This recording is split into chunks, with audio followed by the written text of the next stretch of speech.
Like, I can already feel like you guys are gonna like do cool stuff. Into the motive. Just being good to one another. Yeah, you guys are doing a good thing here.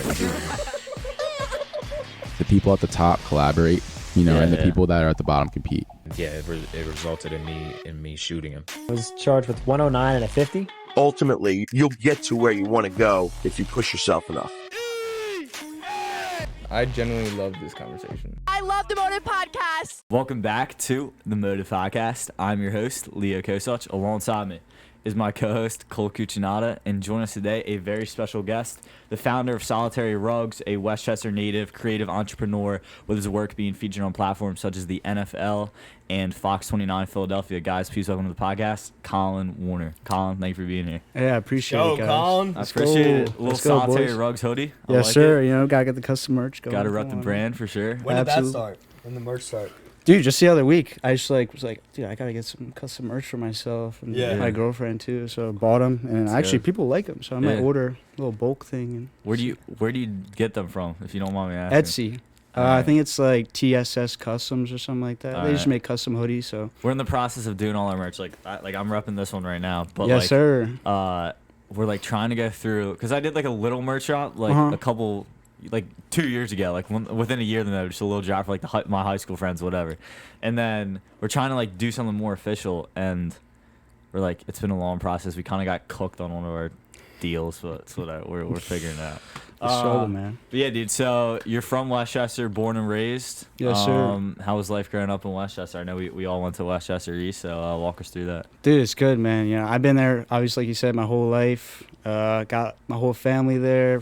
2 brothers and a sister all went through, you know, Glen Older? Acres, Fugate, Westchester East. So Older, younger? 1 older, 2 younger. Okay, So nice. yeah, I think Jack was in your guys' group. Yeah. I graduated with track. Mm-hmm. That's fire. Is Philly sports fan, I take it, growing up around Absolutely, bro. Yep. We rep 100%. Philly, everything. So here? 100%. Where are your parents from?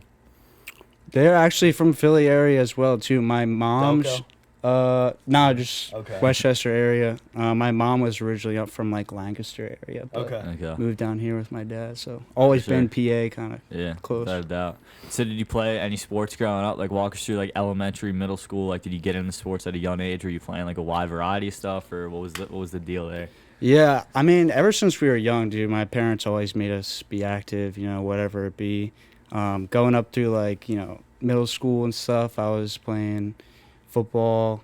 But even when I was younger, you know, just trying out sports. But in high school is really where I just stuck to football. So that was kind of the glory days, you know, playing high school football. But ironically, my senior year, I knew I wasn't going to go anywhere for, like, college football. So I was like, I might just go to school just to go. And then my younger brother, he played rugby. So he's like, you should go out and play rugby. I was like, I don't know, I'm kind of small, but I gave it a shot. I ended up being pretty good at it. So that's actually where I went to college. And I went to Kutztown, played college rugby there 4 years. So For sure. So so you played football East 16 to 20? What are Yeah. I All would 4 say years? probably 2015, 2020. Nice. Yeah. So how you guys were pretty good then, right? We were, dude. I would say I take pride in, like, our class. Yeah. We really, I think, dominated. I think our senior year we went like 9-2, lost to Ruston in the playoffs. But Yeah, dude.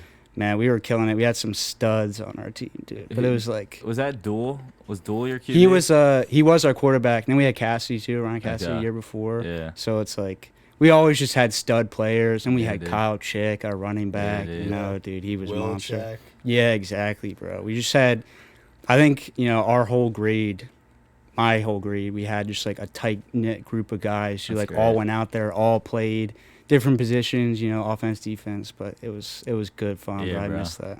I remember coming out to games like 2018, 2019. It was like it's just such a different like not totally different like than it is like now, I would say, but like it was just something different, like before COVID especially. Yeah, It was man, just that different, bro. atmosphere. It was so fun.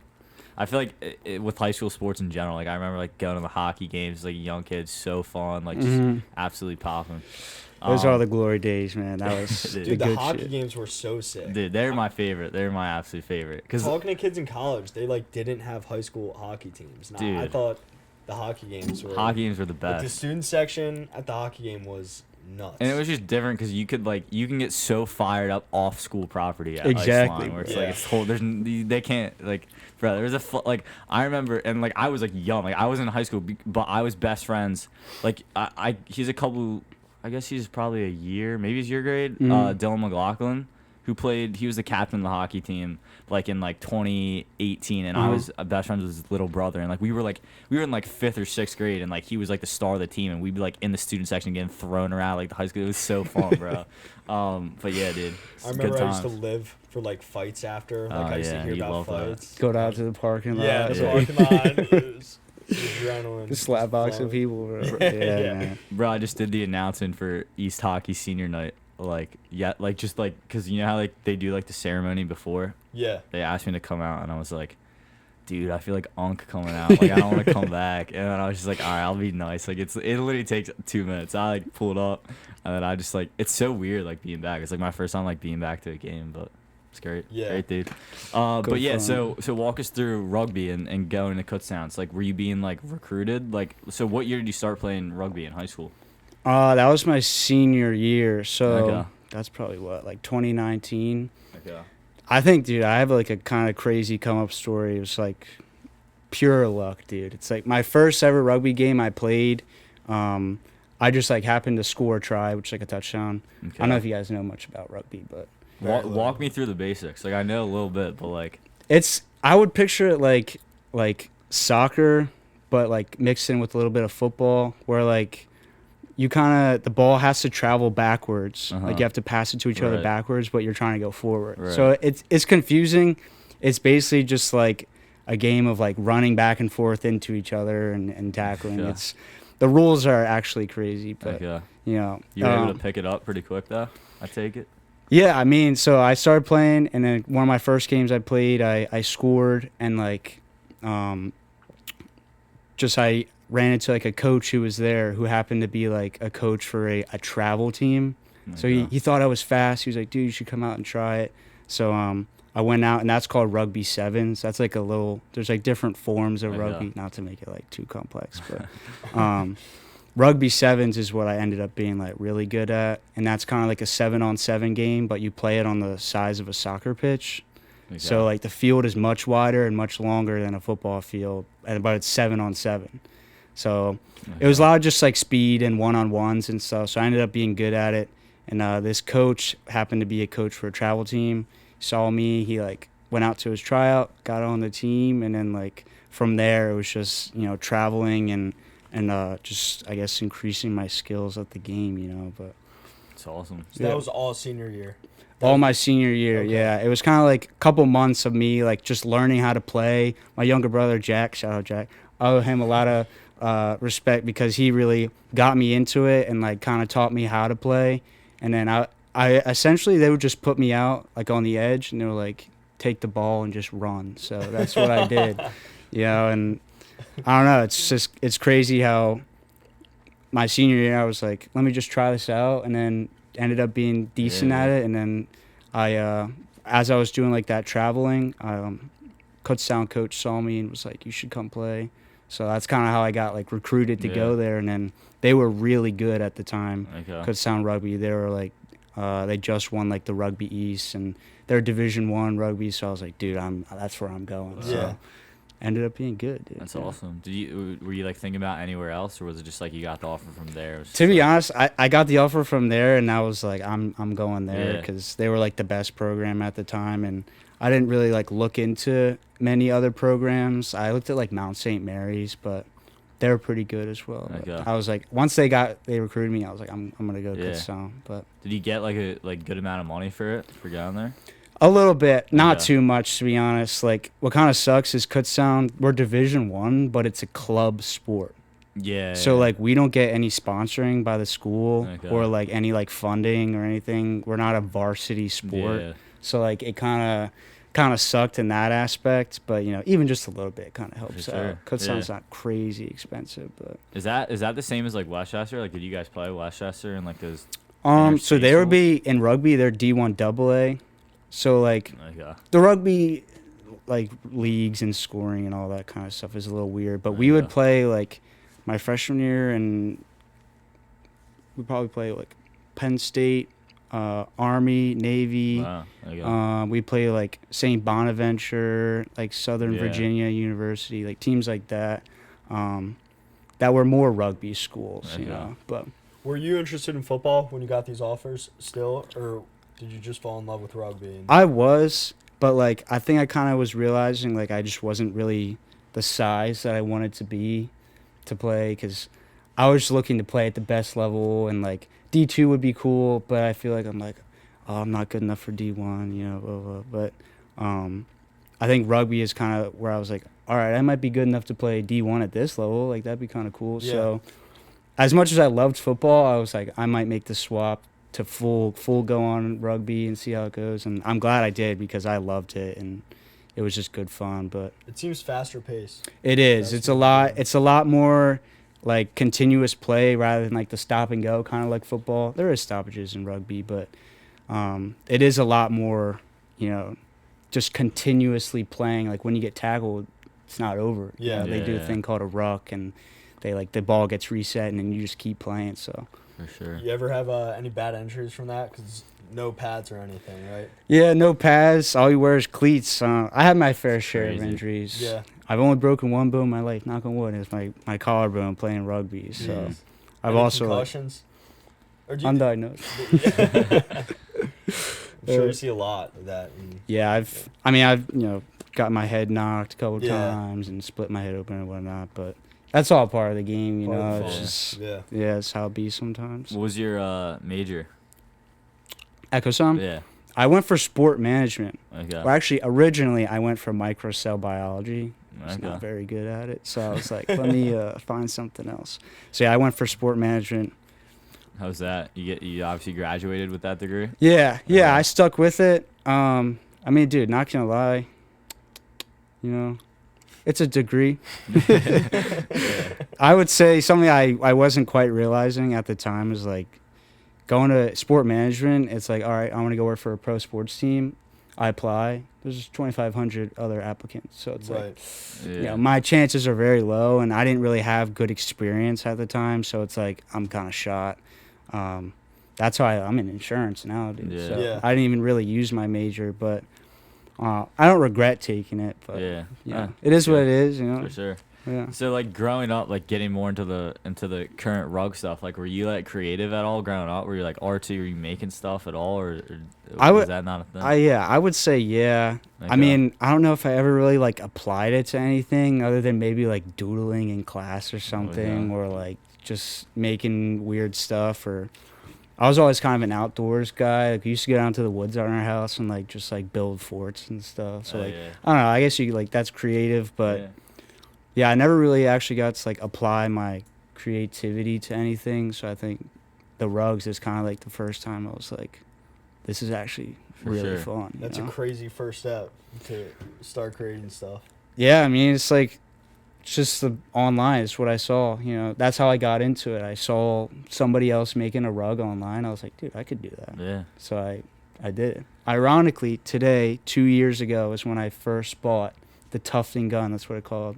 Tufting gun and like the clippers and stuff. And I'm like, Wow. I'm gonna try this out. That's awesome. So crazy, bro. It really is. For bro. sure. All right, so walk us through it. So you're living in your college house or whatever, and, Mhm. and you got the idea. So walk us through like starting it, the process, like what you wanted your audience to be, Mhm. like what you wanted to make. Walk us through everything. Gotcha.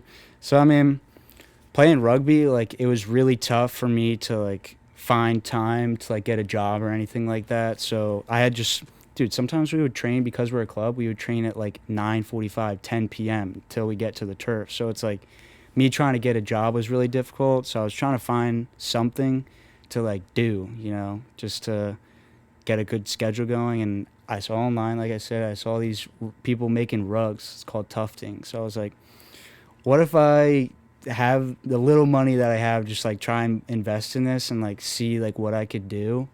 And, you know, obviously it turned out pretty well. But I mean, when I first bought it, it was like just a shot in the dark. Like, let me see what I can do and like what I can make for myself. That's really what I was like doing. So when I first bought all this stuff, just like went on Amazon, bought all this stuff, and then you need like a frame for it because you kind of have to like set up this cloth and like make it like a canvas, like a drum kind of looking thing.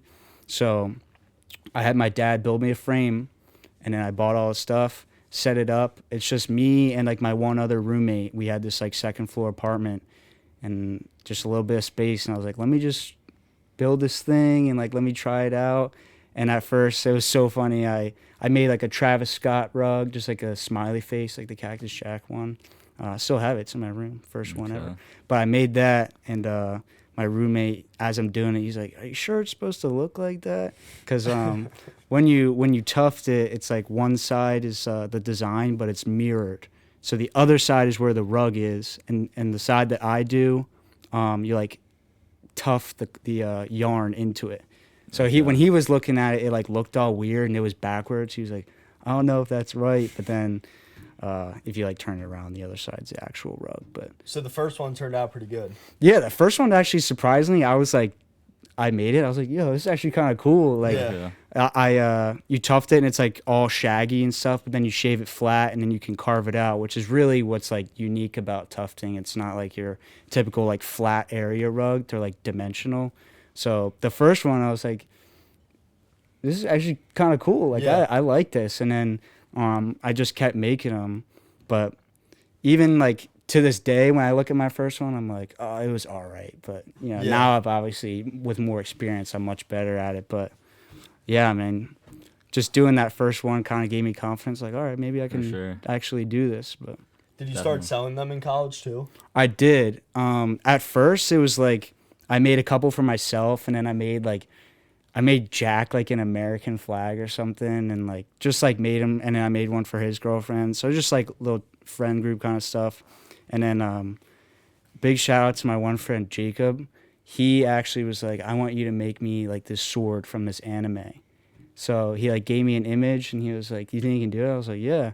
Made him this sword, and then I was like, can I charge you like $45? He's like, dude, this took you hours. Like, I'm going to give you like 75, I'm like, dude, let's go. Like, I was actually so hype. And like, that was the first time where I was like, I can actually make some money off of this. I spent a couple hours doing this and I make some money, and $75 isn't much. But like to me at that time, I was like, just spent a little bit of time, made some money. I was like, dude, let's just keep it going. Yeah. So I ended up just selling to like, buddies on the team and then friends and stuff. And then I guess from there, I just kept it going, just trying to sell to buddies and stuff. Generally, how long does a rug take to make, like full process? I would say minimum probably anywhere between like 5 to 6 hours. Okay. But like if we're looking at like the more complex ones, dude, I spent like over 30 something hours on one before. Wow. So like, what was that? It was this guy over in Germany. He wanted like his logo. His name's like Martin Woodwork, and he like makes custom wood stuff for people. But he had this crazy logo. I was like, let's do it. It was way more complex than I like was originally anticipating, but I like stuck with it, and like I got it done for him. And it turned out so nice. And then I sent it to him over in Germany. So like he has this whole thing. But that one was like probably 3.5 feet or so. Okay. Decent sized one, but it was like super detailed and stuff. For so sure. It took me super long time. Are there any ones you've absolutely like butchered? And you're like, oh, we have to redo this? I mean, like some of the ones I have in my house, like some of my first ones are, it's like, ooh, like, yeah, it's not the best, yeah, but like I probably could have done better. For sure. But I think that's something I kind of take pride in. It's like if I'm gonna sell these to somebody and they're like worth a good chunk of money, like I'm gonna put what I can into it. Like I try and say and keep to myself, like I wouldn't sell something that I wouldn't want myself personally. Mm-hmm. Even if like I don't like what it is, it's like if it looks good and great to me, then I feel comfortable to sell it. So. For sure. It's a good way of looking at it. Yeah.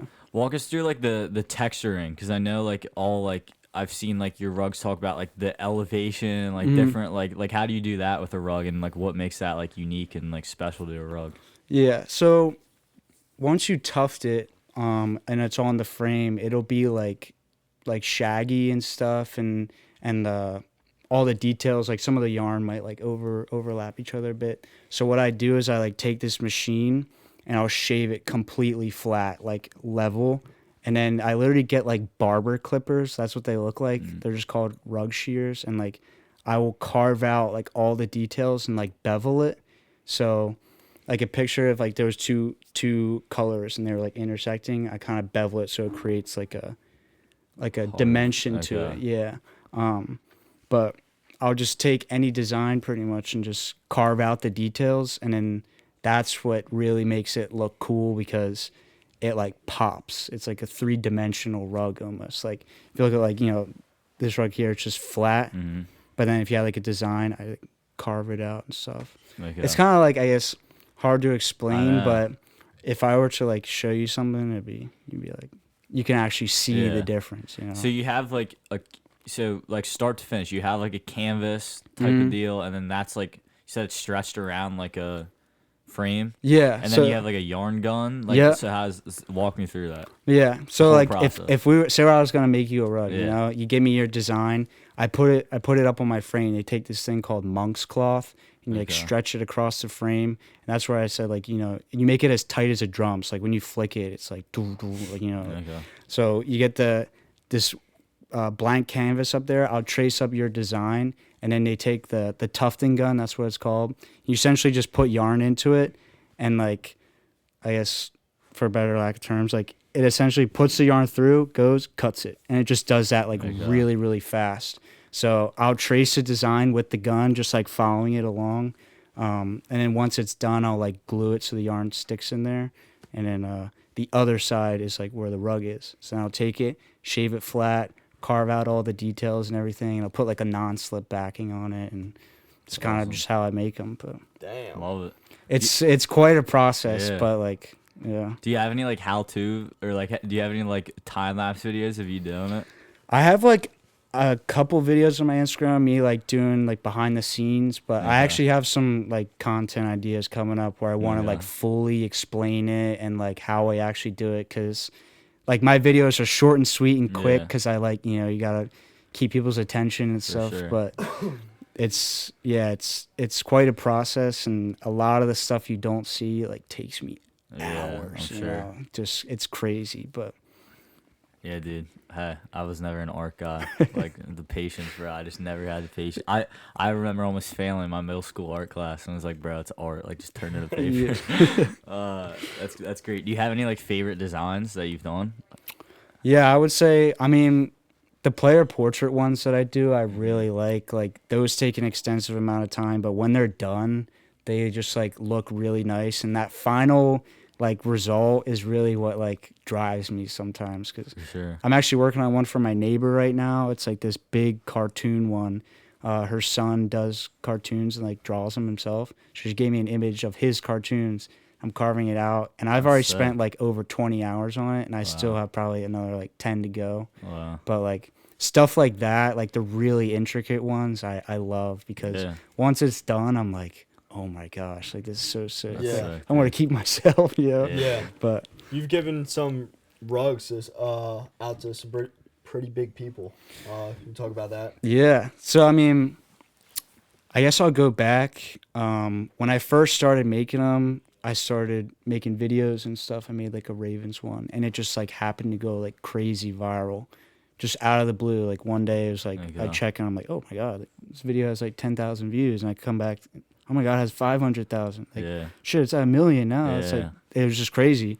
But I guess that kind of like opened up some doors for me, just like opportunities. I like did a collaboration with like the NFL UK. They reached out to me, and I like made some stuff for them, and then collaborated on a post and stuff. But most recently, I was just sitting at work. I got a message from some Fox 20 News or 29 News reporter, and I'm like, no way. So they brought me out, and I did a little segment with them. And that actually, so funny, like Big Dom, Eagles head security guard, he was sitting in his office. He said he was watching the news, saw me out there, and was like, yo, we need to get this guy in here. So like one of his buddies, Dave, he actually reached out to me, and then when I saw you guys at the Eagles parade, that's when I was meeting him there. So I met him, showed him a bunch of my work, and that's when I had the Jalen Hurts one. I had some Eagles ones, and like he was like, dude, these are sweet. Like we got to make one for Big Dom, and then we got to make one for a couple other people. I'm like, all right, let's do it. So like a week or two later, ended up going back to them. I visited like the Eagles training center and like met Big Dom and stuff. Dude, he was such a nice guy. Like Really? Awesome. genuine dude. Yeah, big too. He's big as Yeah, hell. you look like a big Yeah, but motherfucker. so I ended up making an Italian flag for him with like his signature across it, which turned out really sick. 'Cause it was Yeah. like just like a plain Italian flag, but his signature, I carved it out so it was like popping out of the flag. So that one was really cool.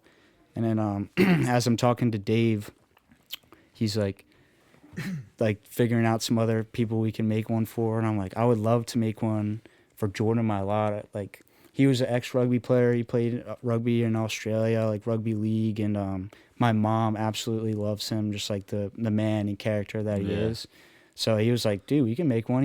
He said he was great friends with Jordan. So crazy enough, I just make one, and then like a week later, we go. I meet Jordan Mailata at the Eagles training center, and like gave him the rug. I like made a whole video out of it and Yeah. stuff. But That's so sick. dude, crazy, man. It's just like I can't even believe stuff like that would happen. How's that been? Like, has that felt like surreal? Just been like, oh, I just started as a college dorm. Now it's just dicing them out to Eagles players all around. Yeah, I mean, I still can't believe it, you know. It's just like one day I'm sitting there at work, and then I get a message, and I'm on the news, and then I'm in Big Dom's office, and then I just met Jordan Mailata. It's like Yeah. a lot of stuff happened like so quickly, but you know, it's cool. I try to take advantage of every opportunity I can, and you know, just like keep it going. So For sure.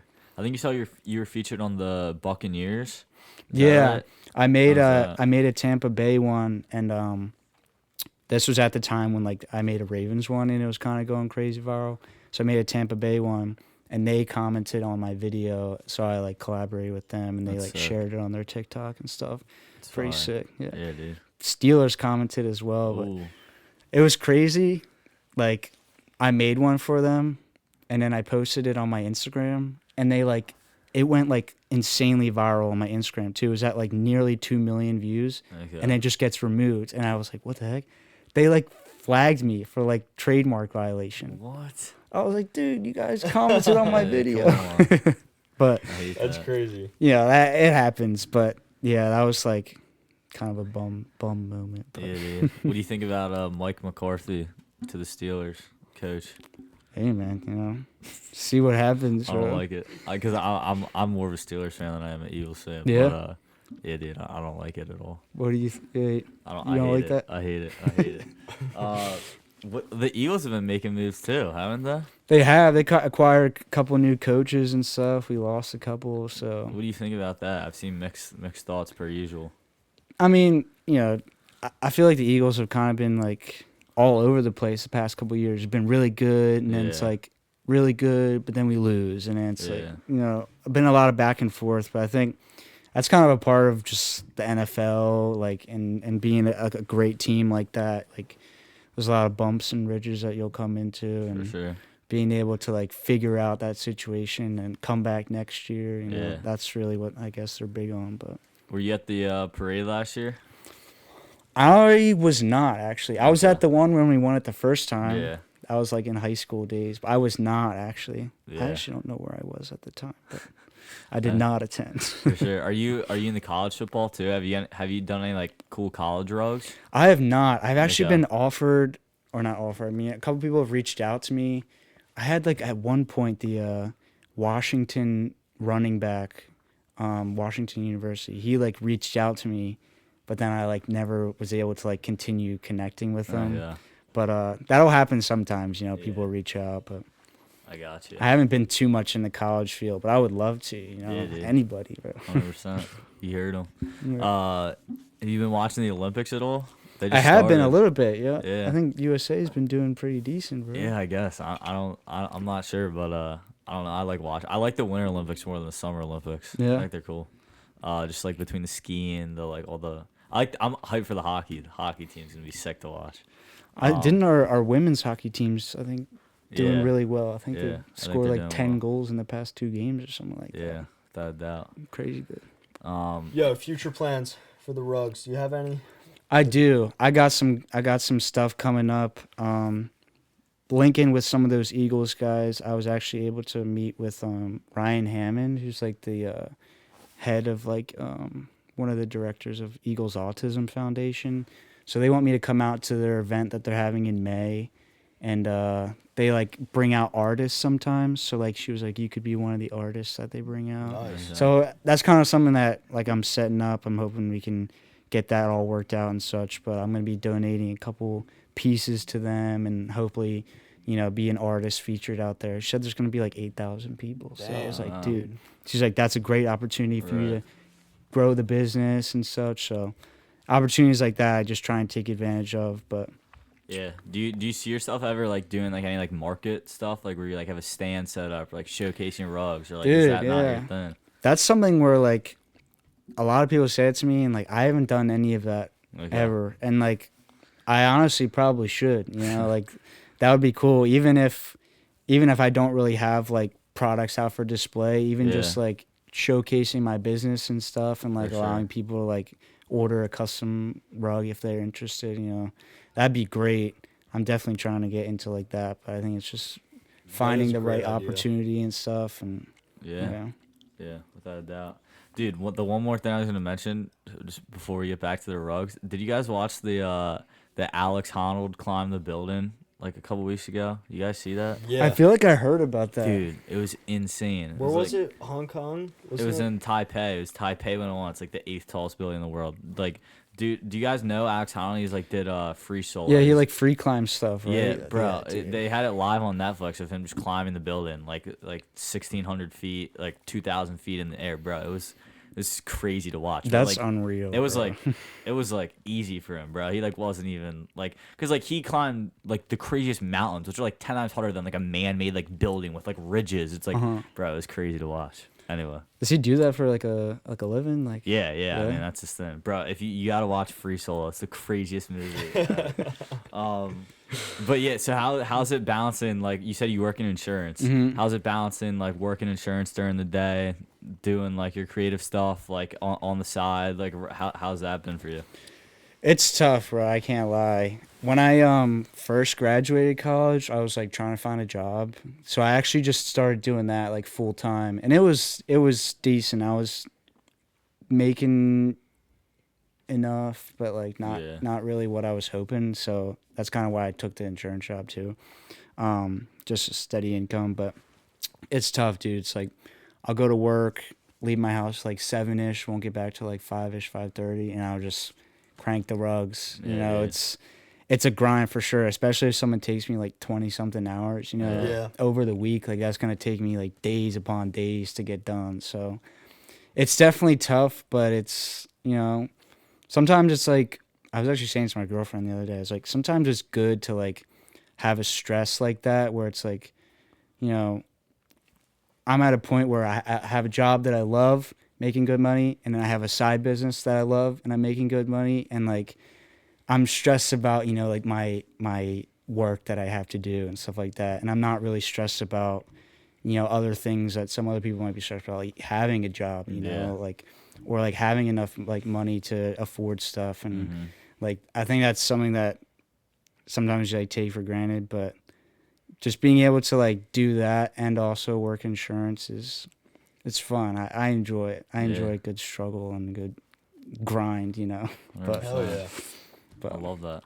Without a doubt. Where do you go into Philly to work, or where are you working for insurance? I work in Conshohocken. Okay. I work at like NSM Insurance. I actually work with Lathan too. Lathan no Collins. way. Yeah. He actually got me the job, so shout out Lathan. But yeah, he got me in there, so I love it. We like specialize in like tow truck insurance specifically. Okay. That's kind of our thing. Yeah, I was like, I didn't think that much of it, but man, our producer, he slings tow, man. Okay. Yeah. It's good. Lathan's got a little side gig going too. Dude, yeah. What's he do? That's actually he Colin's Total Home Care. He does like, I guess, just like landscaping and stuff, and I guess little home improvements, stuff like that. But he's actually good person to chop it up with at work, because it's like we both grind and then we both have a second job, so it's like we're always talking about like, oh, like I'm setting up this sheet and stuff and organizing, or I'm ordering merch, or like I got this client and that client. So it's like it's actually really nice, like, have a buddy like that who, lifelong friend, I've known him since preschool, and, like, now we're both, like, hustling insurance, but, like, also hustling side hustle, Absolutely. you know, like, trying to be entrepreneurs. So it's great, dude. It's great to have something like that, you know. Without a doubt. Yeah, I love that. So what's the future vision you think between the rugs, doing like collabs, like making bigger and better rugs? Like where do you see this expanding? What do you see yourself doing with it? Dude, I would try and my goal right now is just to like keep making rugs for like well-known people, like that Jordan Mailata one. Even just like being able to make that rug for him, it's like really cool. You know, that kind of just helps get my brand out there. Also, like my credibility. You know, making rugs for like athletes like that. But as far as like rugs, like scaling it, it's like tough. There's essentially two routes I could take. One would be outsourcing. So instead of me like physically making every single rug, I could outsource to somebody. So that way I'm not doing anything and have other people make the rugs. That's a route that some people do. Or it would be like I take like I guess the artistry approach of it, where it's like I start making more personalized, like fully custom stuff, but my prices go like way up. So For sure. it's tough, you know. It's because not everybody has a bag to drop, and that's why I kind of feel bad sometimes. Like people will hit me up for rugs, and then I send them the pricing sheet, and they're like, "Holy shit!" I'm like, "Yeah, you know, they." Once you see how long they take me, then you'll be like, "Okay, yeah, you know." For sure. But It's an art. yeah, dude. That's the other thing too. Yeah, it is. That's hard. that. I guess that's like a tough thing that some people understand it right away. You know, like they ask for a rug. I'm like, this is how much it costs. Like, yep, I'll take it. I'm like, okay, sure. You know, go right for it. But then I got other people who, you know, they'll ask for it and then they're like, wow, that's expensive. I'm like, it is, you know, but what you're asking for is kind of crazy too. Yeah. You know, it's take me, you know, 15 hours at least. So Yeah, dude. but that's a tough part of it. You know, That's you know. like I feel like that's every entrepreneurial like client-based business. It's Yeah. like, bro, I'll cook up videos, especially for like these kids, bro, where it's like they want a video done. They want us to come out. They want us to film. They want us to edit. Oh, they want me to do like 8 different kinds of edits. They want me to like, and I'm like, bro, this takes like a lot of time. Like, Yeah. You don't realize. And then it's like for the kids, like, cause I've been doing like these college videos the past couple of weeks, like rush videos, and bro, like they're not easy. Like they want a lot, and like I'm giving them a good deal, and even still, they're like, it's not cheap, but it's not like. For me, bro, it doesn't even cover like half of it. Like I'm giving you a good deal, bro. Yeah, Like, dude, I can imagine, man. Just I guess some people just don't realize the time that it takes, dude. and it's like and I'm sure maybe you have too. Like I've undercut myself plenty of times where it's like I've charged somebody for a rug and then I do it and I'm like, dude, this should have been way more expensive, but. Sometimes, like, you know, it's my fault. I should have priced it better. Bro. Yeah. Without a doubt. But it's funny. What's your advice to us? We close with that. We ask everyone, what's your advice to us? It could Or be someone watching. Yeah, I mean, it could be for the podcast. It could be life advice. It could be something super simple, whatever. I would say I actually just made a rug for myself that says this. It says "you versus you." It's like that David Goggins quote, I guess. But like, that's something I think about a lot. A lot of the things that you go through in life, you know, you can't always control everything in your environment, but like you can control you and yourself and how you react to things. So like, for example, say I'm working on a rug and like that Jordan Mailata one, I had to get it done in like a week, and took me 14 hours, and I had like a couple days to do it. And like I sit there and I'm like, oh, I don't want to do this right now, but it's like, you got to, bro. You got to. The only other person who's telling you not to do it is me. So like it's you versus you, and that's with like almost everything in life. You know, whatever you want to do, it's always going to be however much effort you decide to put into it, and however you decide to react to it, whatever's going on. So yeah, that's something I think about a lot, and even just making that rug for myself, I'm gonna put it up on my wall. So like every day, it's you versus you, bro. That's all it is. I love that. Sure. It's fire. I like that a lot. It's a great place to wrap it up. Absolutely. Appreciate you coming, Colin. Thank Best of you. luck with the rugs. Keep me posted. I'm sure I'll see some stuff, doing some stuff for some cool people, cool teams, whatever, being posted. So I'm sure I'll see you around. Hell yeah. I appreciate it, boys. Thanks for Yeah. having me out Yeah. here. Motive Podcast, signing off. See you next week. Peace.